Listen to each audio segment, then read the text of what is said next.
Halo, selamat datang kembali. Oke, jadi di depan kita ini ada materi yang menarik banget nih. Presentasi webinar soal strategi bisnis laundry modern. Dan setelah saya baca, ini bukan sekedar daftar tips biasa ya, kayak pilih deterjen apa gitu. Rasanya ini jauh lebih dalam, lebih ke soal filosofi bisnis kan? Benar sekali. Ini bukan panduan teknis, ini kerangka strategis. Materi ini tuh kan memaksa kita buat jawab pertanyaan-pertanyaan besar di awal. Sebelum beli mesin cuci satupun. Karena keputusan yang Anda ambil di sini, soal model bisnis, soal citra merek, itu yang akan menentukan apakah bisnis Anda cuma akan bertahan atau, benar-benar jadi pemimpin pasar. Oke, mari kita bongkar bareng-bareng. Di bagian pertama, ini langsung ada dilema yang paling fundamental nih. Pilih mana laundry swalayan atau self-service dengan yang dilayani penuh atau full service. Di sini bahkan ada angkanya loh, perbandingan produktivitas. 95% untuk swalayan dan 75% untuk layanan penuh. Angka 95% itu kedengarannya hampir bagus banget untuk jadi kenyataan. Apa rahasianya? Angka itu memang sengaja dibuat provokatif ya, untuk menunjukkan dua dunia yang benar-benar berbeda. Di balik 95% itu, ada sebuah konsep yang di sini disebut autopilot branding. Idenya adalah membangun sebuah ekosistem yang bisa jalan. Ya, nyaris dengan sendirinya gitu. Fokusnya murni efisiensi sistem, bukan interaksi manusia. Autopilot branding, wah istilahnya cerdas ya. Biasanya kita dengar autopilot buat pesawat, mobil, tapi ini untuk laundry, apa ini cuma istilah marketing keren aja atau benar-benar ada sistem di baliknya yang bisa jalan sendiri? Ini lebih dari sekedar istilah, ini sebuah desain sistem. Coba deh kita lihat keunggulannya satu persatu. Pertama, pengelolaan SDM. Ini jadi sangat minimalis. Anda mungkin cuma butuh satu orang, itu pun buat jaga kebersihan atau kalau ada masalah mesin. Bukan tim yang melayani pelanggan, ini langsung memangkas biaya operasional terbesar kan? Dan karena nggak terlalu bergantung sama staff, jam operasionalnya bisa lebih? Fleksibel, betul, bisa sampai 24 jam non-stop. Iya. Dan yang paling mengubah permainan, terutama buat arus kas, itu sistem pembayarannya. Pelanggan bayar di muka. Mereka masukin koin, kartu, atau bayar via QR Code, itu sebelum mesinnya nyala. Artinya, risiko piutang atau pelanggan lupa bayar itu nol. Arus kas Anda jadi sehat dari hari pertama. Oke, saya paham keuntungan bayar di muka dari sisi pemilik, tapi bukannya ini juga berarti nol fleksibilitas? Gimana kalau ada target pasar? Misalnya, pelanggan korporat atau kos-kosan yang maunya sistem tagihan bulanan. Model autopilot ini kayaknya langsung menutup pintu buat segmen itu ya? Pertanyaannya bagus banget. Dan jawabannya, iya, betul sekali. Itulah pilihan strategisnya. Model self-service itu secara sadar memilih volume dan efisiensi di atas fleksibilitas. Dia nggak mencoba melayani semua orang gitu. Dan ada satu lagi keuntungan besar yang sering dilupakan. Resiko komplain yang sangat rendah. Karena pelanggan yang ngatur semuanya sendiri. Mulai dari takaran deterjen, pilihan suhu, tanggung jawab hasil cucian ada di tangan mereka. Oke. Keluhan seperti baju saya luntur atau kok nodanya nggak hilang, jadi sangat minim. Jadi ini soal mengalihkan tanggung jawab operasional ke pelanggan. Cerdik juga. Oke, model swalayan ini jelas soal sistem, efisiensi, dan resiko rendah. Sekarang kita lihat sisi lainnya. Model full service. Materi ini menyebutnya pendekatan brand awareness.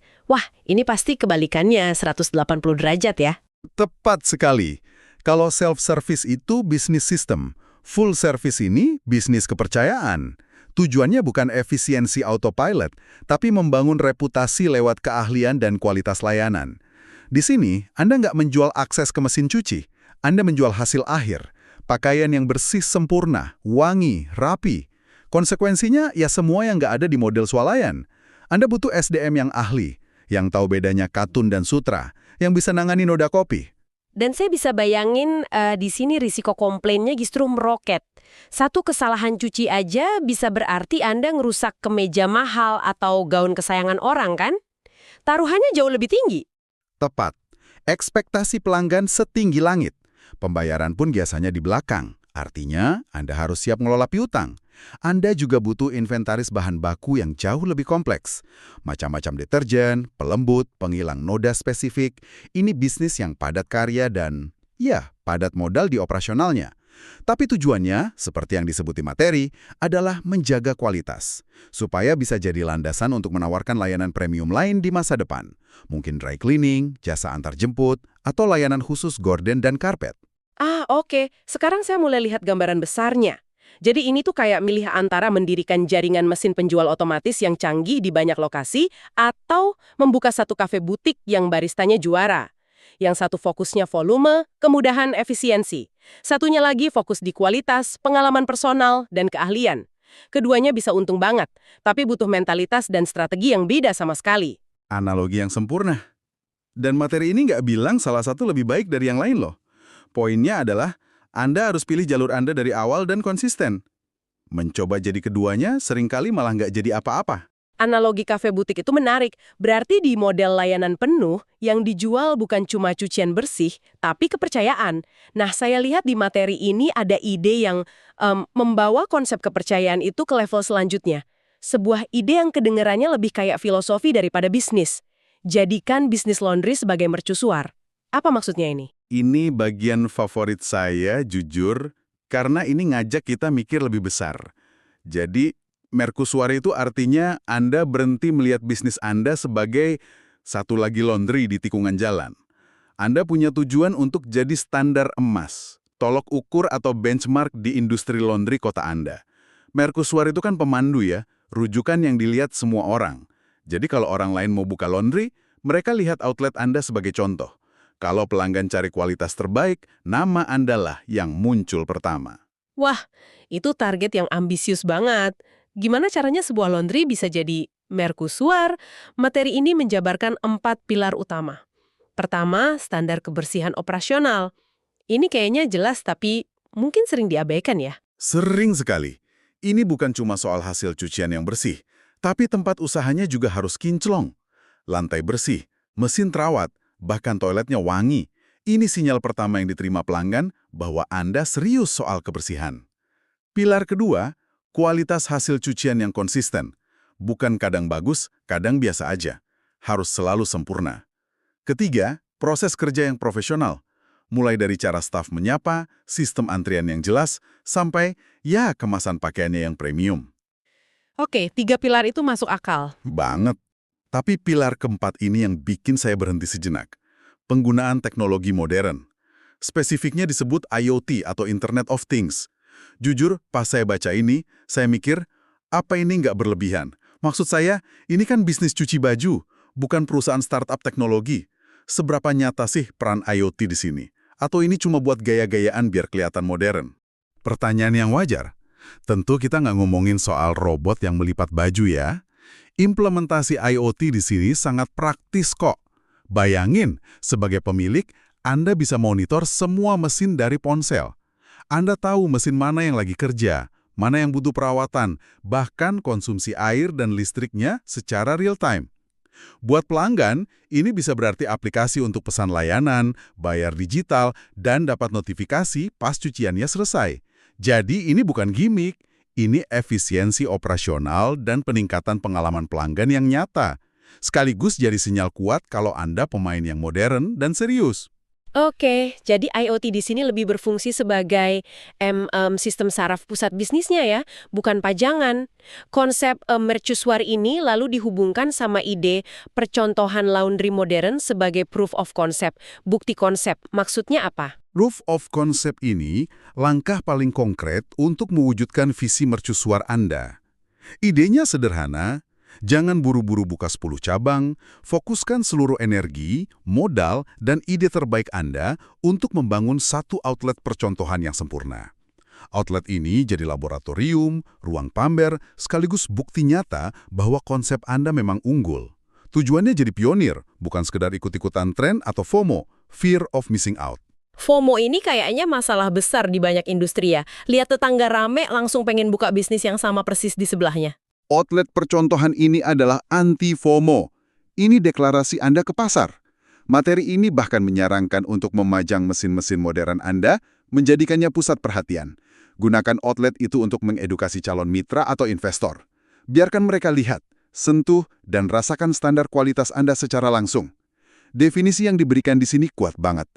Outlet laundry premium yang dibangun untuk menjadi pusat perhatian, rujukan kualitas, dan mesin pembangun merek sebelum melakukan ekspansi besar. Mesin pembangun merek, saya suka frasa itu. Jadi, outlet pertama ini tujuannya bukan cuma cari untung secepatnya ya, tapi lebih kayak investasi marketing jangka panjang untuk bangun fondasi merek yang kokoh. Benar nggak pemahaman saya? Anda menangkap esensinya dengan sempurna. Profit itu akan mengikuti merek yang kuat, bukan sebaliknya. Visi memang penting, tapi kan visi nggak bisa bayar sewa tempat. Mari kita turun ke bumi dan bicara soal implementasi. Setelah punya model dan visi, gimana cara mulainya? Materi ini punya beberapa poin praktis yang kelihatannya krusial. Ya, dan bagian ini dibuka dengan peringatan yang sangat keras dan tebal ya. Jangan memulai bisnis ini hanya karena laundry tetangga ramai. Saya sering banget dengar cerita soal ini. Ada orang lihat antrian di laundry seberang, langsung ambil pinjaman bank, buka laundry persis di sebelahnya. Mesinnya sama. 6 bulan kemudian, dua-duanya bangkrut. Karena mereka cuma membagi pasar yang sama jadi dua, tanpa menawarkan sesuatu yang beda. Harus ada strategi. Peringatan yang sangat berharga. Oke, jadi apa fondasi strategisnya? Pertama, tentu saja lokasi. Lokasi adalah raja. Dan ada 2 kriteria yang nggak bisa ditawar di sini. Pertama, cari area dengan tingkat keramaian 24 jam. Ini bukan berarti Anda harus buka 24 jam ya, tapi ini menandakan area itu hidup dan punya aliran calon pelanggan yang konstan. Kedua, dan ini yang sering menjebak pemula, pastikan ketersediaan air melimpah dan andal, entah dari sumur atau pam. Bisnis laundry itu pada dasarnya bisnis air. Tanpa air, Anda nggak punya bisnis. Ini hal teknis yang bisa membunuh mimpi besar Anda. Itu poin yang sangat kritis. Lokasi ramai nggak ada gunanya kalau keran Anda kering. Selanjutnya, setelah lokasi, ada target pasar yang spesifik.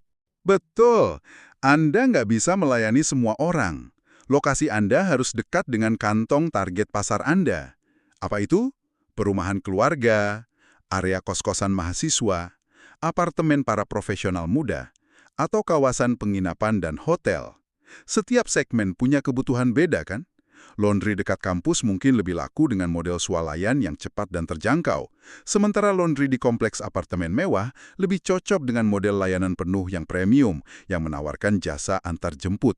Jadi ini bukan cuma soal di mana, tapi juga untuk siapa. Pertanyaan terakhir dan yang paling menentukan, investasi. Materi ini menawarkan 2 jalur yang cukup berbeda. Dan ini bagian yang menurut saya bijak banget karena memberikan fleksibilitas. Jalur pertama itu untuk yang mungkin modalnya lebih terbatas. Dikatakan bisa dimulai dengan mesin seadanya. Ini artinya Anda nggak perlu utang besar-besaran buat beli 10 mesin tercanggih. Mulai dari skala kecil, 2 atau 3 mesin mungkin, buktikan konsep Anda, layani pelanggan dengan baik, lalu tumbuh secara organik dari keuntungan. Ini pendekatan yang hati-hati dan realistis. Lalu apa jalur kedua? Jalur kedua itu jalur akselerasi. Full investasi dengan pendampingan kemitraan. Ini untuk mereka yang modalnya lebih kuat dan visinya sudah jelas. Anda langsung bangun outlet mercusuar impian Anda dari awal. Mungkin dengan kerjasama bareng pemasok mesin atau konsultan bisnis laundry yang bisa kasih pendampingan. Risikonya lebih besar di depan, tapi kalau berhasil, Anda bisa melesat jadi pemimpin pasar jauh lebih cepat. Ini sebenarnya cukup melegakan. Artinya, bisnis ini nggak cuma buat mereka yang modalnya tebal. Ada jalan untuk semua orang, asalkan strateginya benar. Baik Anda mulai dengan mesin seadanya atau investasi penuh, fondasinya harus sama. Riset matang, bukan ikut-ikutan. Persis. Modal besar nggak bisa menyelamatkan strategi yang buruk. Oke, kita sudah bahas banyak sekali. Kalau saya coba tarik benang merahnya, ada 3 hal utama yang benar-benar menonjol dari materi ini. Pertama, pilihan antara self-service atau full service itu keputusan fundamental yang menentukan DNA bisnis Anda, bukan sekadar pilihan teknis. Kedua, jangan bercita-cita hanya menjadi laundry. Bercita-citalah menjadi mercusuar. Bangun satu outlet percontohan yang jadi standar industri, yang jadi mesin pembangun merek Anda. Kualitas akan menarik kuantitas. Dan yang terakhir, semua visi besar itu harus berdiri di atas fondasi yang praktis dan kokoh. Riset lokasi, kenali siapa yang Anda layani, pastikan pasokan air aman, dan pilih model investasi yang sesuai dengan kantong dan nyali Anda. Jangan pernah memulai hanya karena FOMO. Rangkuman yang sangat tepat. Kalau begitu, sebagai penutup, apa satu pemikiran terakhir yang bisa Anda berikan untuk direnungkan oleh pendengar kita, yang mungkin jadi langkah selanjutnya setelah mereka memahami semua ini? Materi ini memberikan peta yang sangat jelas ya untuk model bisnis dan strategi merek. Tapi ini memunculkan satu pertanyaan lanjutan yang penting untuk Anda pikirkan. Di dunia yang semakin otomatis, seperti yang kita lihat di model self-service yang autopilot itu, sentuhan manusiawi unik apa yang bisa Anda tawarkan dalam bisnis Anda, apapun model yang Anda pilih, yang tidak akan pernah bisa digantikan oleh mesin. Mungkin itu senyum tulus staf Anda, atau daftar putar musik yang nyaman di outlet Anda, atau sekedar tips merawat pakaian yang Anda selipkan di setiap tas cucian. Pikirkanlah hal itu, karena disitulah jiwa dari merek Anda berada. Dan itu adalah sesuatu yang tidak bisa ditiru oleh pesaing manapun.